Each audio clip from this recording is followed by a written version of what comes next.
This is called a tempo watch. The idea for it was conceived by my mentor, Robert Shaw.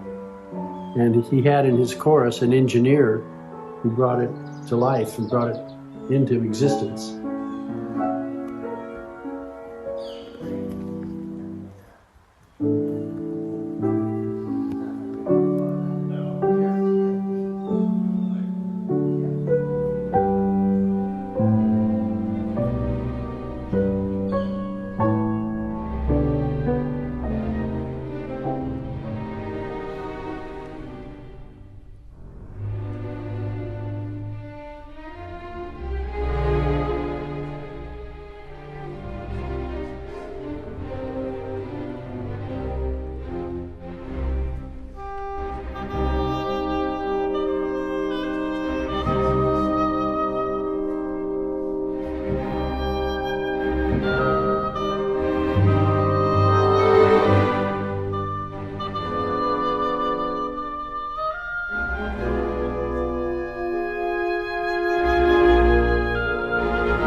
Greetings and welcome to the LTV Studios and Media Center, located in Wainscott, New York. My name is Sandra K. I am honored today and delighted to introduce you to two remarkable men, Maestro Michael Palmer and Michael Yip, president of Anacrusis Productions. These fine gentlemen are responsible for bringing the first ever orchestra, the New American Sinfonietta, to the Hamptons this September. The Hamptons Festival of Music will be comprised of 41 national and internationally renowned musicians. The festival will be a collaboration of music and art in concert. Let's meet these very fine gentlemen. Welcome, Maestro. Welcome, Michael. Thank you, Sandra. Thank you, Sandra. It's good to be with you. It's a pleasure and an honor. We are all so delighted Thank you. to learn all about the New American Sinfonietta and what this magical festival week will entail. Maestro, I'd like to begin with you. I would like to ask you, what inspired you to create the New American Sinfonietta and to bring this remarkable orchestra to the Hamptons? Well, in 2017, Michael and I bought a home in Springs, and we came here and began to know the area and know the community here. And I was very surprised for a community that has such a long history of excellence in the arts that there's no orchestral life in the Hamptons at all. It's been, I think, many, many years when there was a very short one for a little bit of time. But one would think that could be something that would be necessary to be filled. And so we saw that gap, and that was the inspiration, really, to I've done this now for 29 years in Bellingham, Washington. Yes. And bringing the New American Sinfonietta, named after an older orchestra I had in the 90s that toured Europe for 10 years, with great players, wonderful, wonderful musicians from all over the country, many with major symphony orchestras. Wonderful. Michael, could you share with us some of the names of these renowned musicians? Sure. And what we could look forward to hearing. Sure. And again, as Maestro was saying, these are long-standing relationships. So, most notably Richard Roberts, concertmaster currently with the Montreal Symphony, the principal bass of the Chicago Symphony, Alex Hanna, who Pepe else? Romero? Oh, Pepe Romero, for sure.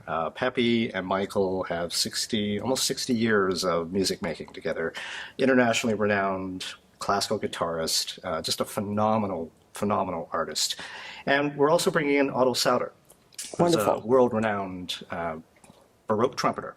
So when you hear the Brandenburgs, particularly the Brandenburg, the second concerto, he'll be definitely highlighted, and I think that's something the audience is going to really, really resonate with. So, Wonderful. Can you share with us what the festival week will look like? I know there are rehearsal dates and, of course, the actual performances.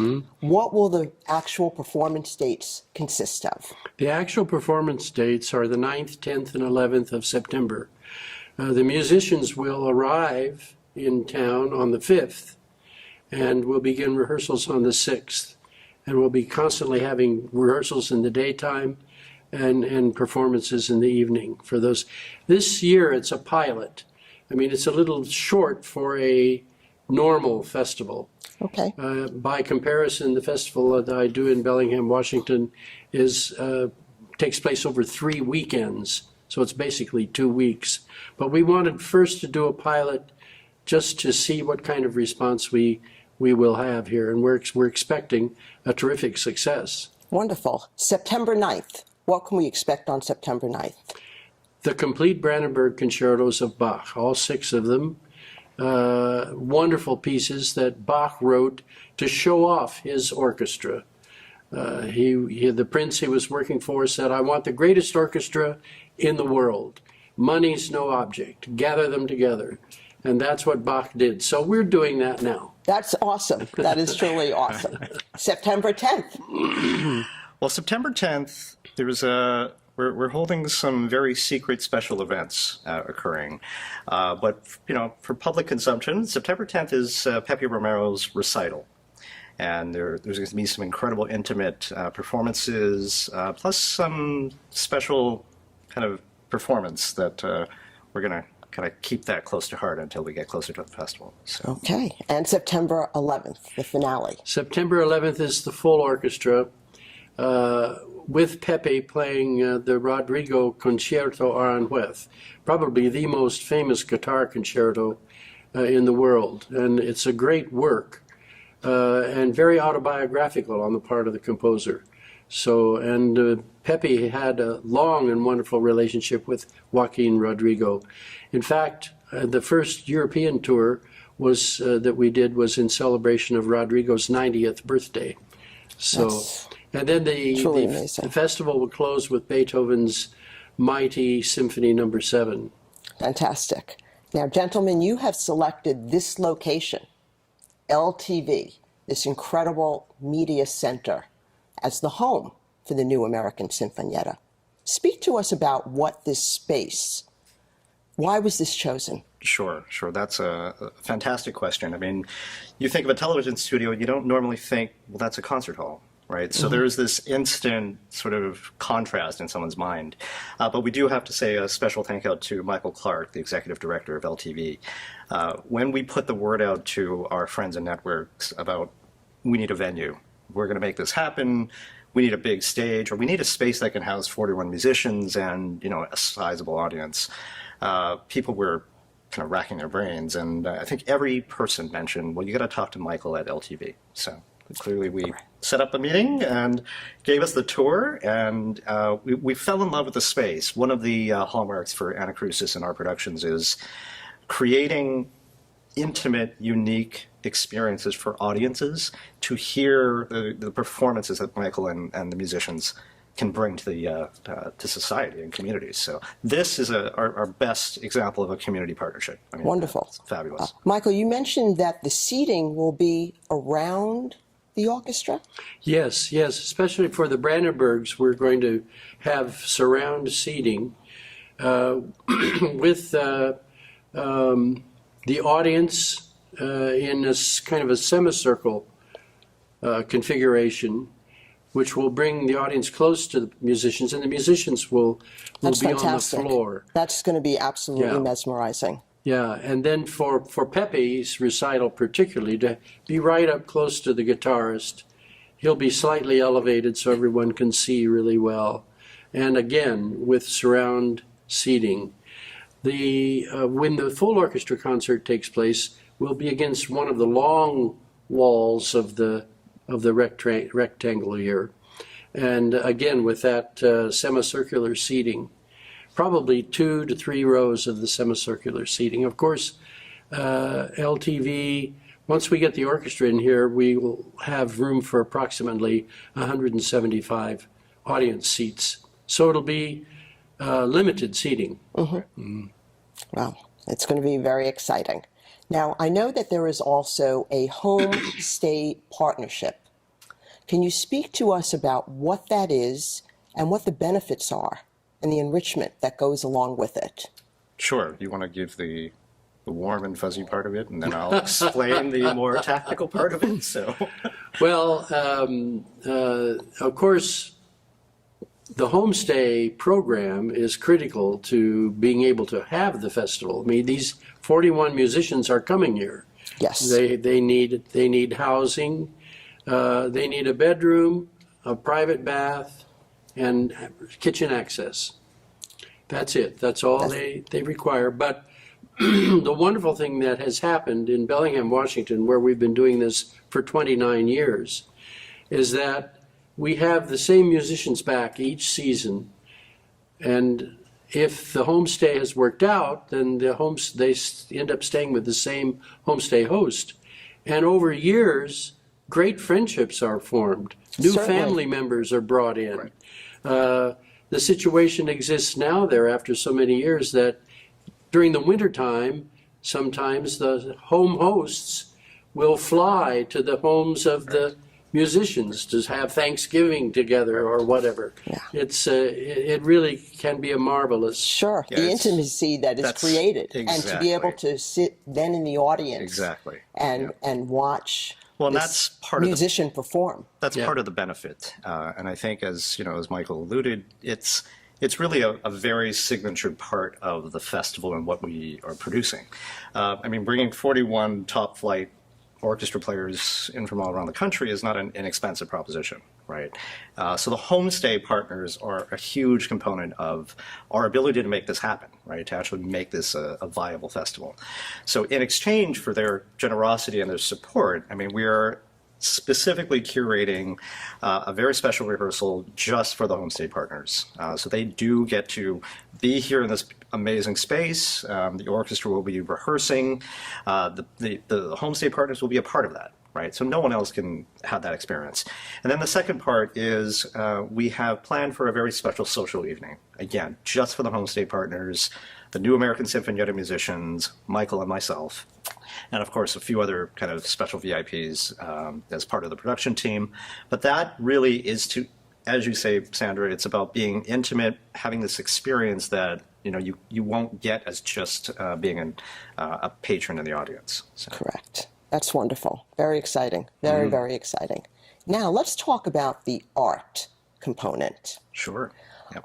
You have collaborated with a number of the galleries and the art centers, and you are combining the music, you've mentioned to me, Beethoven's 1st through 7th, with the art world. Talk to us about that. Sure. This is actually a very unique sort of companion festival that we have basically programmed alongside of the concert itself.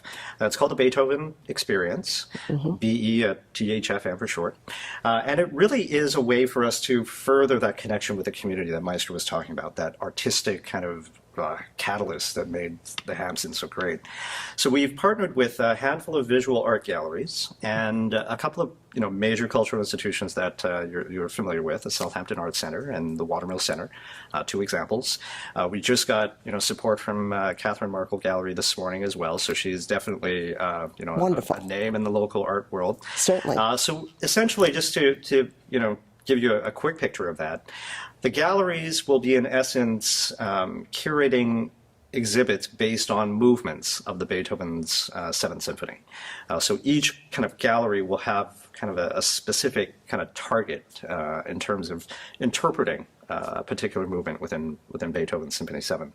And all of that will culminate into an exhibit that we're going to curate here in LTV as well. So there is this incredible, unique opportunity to truly, as our tagline is, music and art in concert. It's like you're going to experience the art, you're going to experience it all here at once. And it's all going to come together. Yeah. That's amazing. Now, Maestro, you had also in our last interview mentioned, you've termed Hero's Journey and Song of Life. Yes. Can you elaborate on what those words mean and how they are akin to the orchestra? Well, of course, the idea of the hero's journey and the heroic journey, as we've all learned from Joseph Campbell at least, has been around since man's existence. And to boil it down to a very simple level, the journey consists of the call.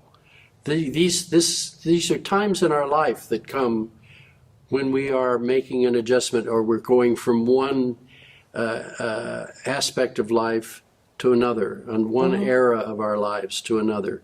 And we find ourselves on the threshold between two. We know where we've come from, but we don't quite know where we're going. And the call has to be answered to move beyond that in terms of psychological development. So when you answer the call, that's the beginning of the heroic journey. Okay. And that is all of the experiences of growth and development that we go through in life, and also dealing with answers to the big questions of life that everyone has who lives in the human condition, and that happens to be all of us. Song of Life. The Song of Life is the artwork in music that's been produced by these great genius composers, which are inspired by the heroic journey that they, along with the rest of us, make every day. I mean, I think one of the things we don't think enough about, the fact that Beethoven, Mozart, Haydn, all of these iconic names were not icons. They were human beings, real people who went through the same aspects of living life as each of us do. That's right. And from that experience and the cauldron of that experience, they have produced these great artworks representing all of that. And in Beethoven's case, and especially with the Seventh Symphony, you have the call in the first movement. You have the struggle, which produces a struggle if you accept the call. In the second and third movements, you have different ways of approaching the struggle and trying to work through it. And in the last movement, you have triumph. Isn't that beautiful? Yeah. And that's what the finale will speak to. That's right. Exactly. Yes. Very, very exciting. Gentlemen, what is your vision for this new American Sinfonietta here in the Hamptons? What would you like to see continue each year? And what do you hope the legacy will be? Well, I'll give you my perspective, and then obviously Michael, this was built around his vision, right? We truly want the community to get behind this, to really see that this is, filling a need for the residents who live here year-round, right? So one of the goals is to build enough support following our pilot year to encourage us to produce concerts throughout the year, right? So we don't want this to just be in the summertime. Obviously, that is the focal point of what we're trying to do, a multi-week festival earlier on in the summer, but also to offer sort of something in the winter season. So maybe an orchestral concert sometime, before the holidays, the winter holidays, and then one in the spring, right? To be something that, the community can predict and say, look, there's the new American Sinfoniettas performing in November, and they're doing another concert in March. And it's all building up to, well, the Festival of Music's happening in be it July or June, depending on what we decide. But the whole point is to build anticipation, right? But to know that the New American Sinfonietta will be here, and it'll be culminating here. We're here. We're going to bring the festival back every year. That's kind of at a high level, kind of the vision. But the legacy, I don't know. Well, I think it's going to sound too simple, and that is to enhance people's lives and enrich people's lives. And this Definitely. part of the country, and especially the Hamptons, are known for their love of the arts. Correct. And it was very much from the visual arts and through theater originally. And there is a strong chamber music component out here, which is great. Yes. But the area of the repertoire that deals with the Song of Life so incredibly is the orchestral, the symphonic repertoire. And it's a legacy of being in touch with one's deeper self that is offered. Before Beethoven, concerts were an evening's entertainment. Haydn wrote symphonies to entertain his audience, and entertainment was the thing. With Beethoven, music became about the human condition. It became an expression of the life we live, and how we live it, and how to live it well. And so that's a long-term legacy. Yes. That in the long term will grow and develop and have deep meaning for people, and far be it from me to determine what that meaning is, but it will be there. Yes, and it will enrich the Right. lives and enrich this community. Right. Right. If I could just add to that. Certainly. The community that's the legacy for us, right? Is Beautiful. that this is something, I mean, we take, as Michael started off, we take very close stock in terms of who we're catering to. And there is this huge outreach piece that, we're building not only on Festival Week, but also throughout the year. So as we bring musicians in from the New American Sinfonietta, we'll hope to partner with the local schools, the local programs at the East Hampton High School, Ross School, places like that, to bring this kind of in-person, intimate connection to the festival itself. So I don't want to, miss the opportunity to express that, is that this truly will be driven by the community. And as the demand kind of ebbs and flows, we want to be a part of that ride. That's wonderful. Well, we look forward to a truly magical week. And we're honored that you have decided to bring this incredible symphony and orchestra to us here in the Hamptons. Thank you, gentlemen.